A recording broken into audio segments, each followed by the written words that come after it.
যিনি ট্যাগধারী মুনাফিক ছিল তিনি হলো আব্দুল্লাহ ইবনে উবাই ইবনে সলুল। নাম শুনেছেন? আব্দুল্লাহ ইবনে উবাই ইবনে সলুল। যা আলোচনা বেশি করব না, যেহেতু আবহাওয়া ভালো না, সেজন্য আমি মেইন যে জায়গাটা সেখানে নিয়ে যাচ্ছি আপনাদেরকে। যে আব্দুল্লাহ ইবনে উবাই ইবনে সলুল এ ছিল ইসলামের চরম দুশমন। হ্যাঁ, তোয়ালা দেন ভাই, তোয়ালা দেওয়া হবে, যেহেতু সময় নাই আর আবহাওয়া যেহেতু খারাপ, এই জন্য আমরা অল্পর মধ্যে শেষ করে দেব। তো একটা তোয়ালা দিয়ে একটু আদায়ের চেষ্টা করেন, দেখা যাক ইনশাআল্লাহ।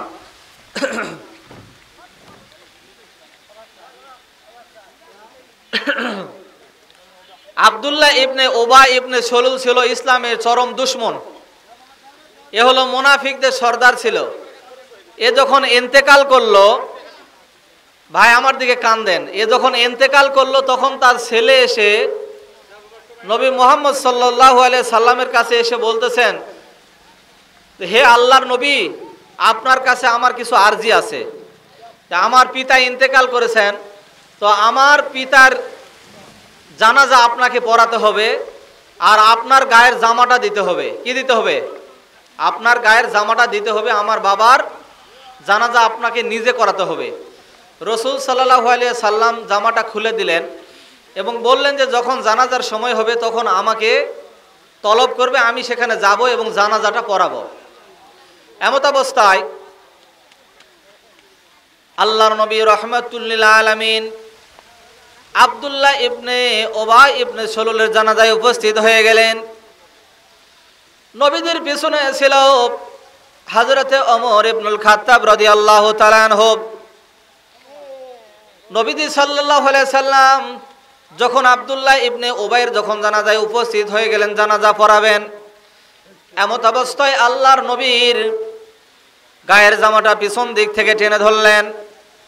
টেনে ধরে বললেন, হুজুর, এর জানাজা আপনি পড়াবেন না, কারণ এ ছিল ইসলামের দুশমন, ইসলামের সবচাইতে বড় ক্ষতিকারক, এবং এ হলো সবচাইতে বড় মুনাফিক। বাংলার জমিনে মনে হয় মুনাফিক কেউ নাই, আছে? হিন্দু ধর্মের লোক দেখলে চেনা যায়, বৌদ্ধ খ্রিস্টান সব ধর্মের লোক চেনা যায়, কিন্তু মুসলমান ধর্মের ভিতরে যেই মুনাফিক আছে এই মুনাফিকদেরকে চেনা যায়। কেন চেনা যায় না? তাদের মাথায় টুপি আছে, মুসলমানদের মাথায় টুপি আছে, আছে না নাই? মুনাফিকদের মাথায় টুপি আছে, আবার মুসলমানদের মাথায় কি আছে? টুপি আছে। তাদেরও পাগড়ি আছে, আবার ইমানদারদের মাথায়ও পাগড়ি আছে। তাদের গায়ে লম্বা জামা আছে, মুসলমানদের গায়েও লম্বা জামা আছে, অর্থাৎ চেনা যায় না, কারণ মুসলমানদের ভিতর থেকে হয় মুনাফিক। আল্লাহ রাব্বুল আলামিন বললেন, ইন্নাল মুনাফিকিনা ফিদ দারকিল আসফালি মিনান নার।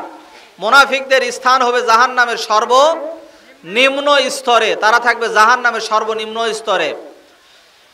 আল্লাহ রাব্বুল আলামিন বলেন, আল মুনাফিকুনা ওয়াল মুনাফিকাতু বা'দুহুম মিন বা'দিন ইয়ামুরুনা বিল মুনকারি ওয়া ইয়ানহাউনা আনিল মা'রুফ।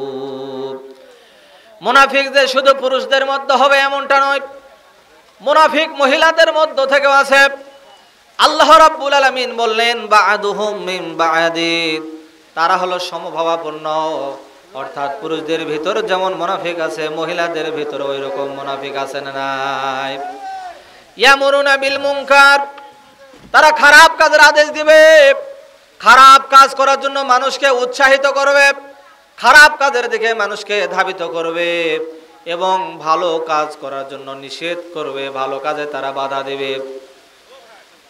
এই দুনিয়ার জমিনে লক্ষ্য করে দেখবেন, যারাই মানুষকে খারাপ কাজের দিকে উৎসাহিত করে, মানুষকে যারা খারাপ কাজের দিকে ধাবিত করে, খারাপ কাজ করতে বাধ্য করে, ওই সমস্ত মানুষগুলি হলো মুনাফিক।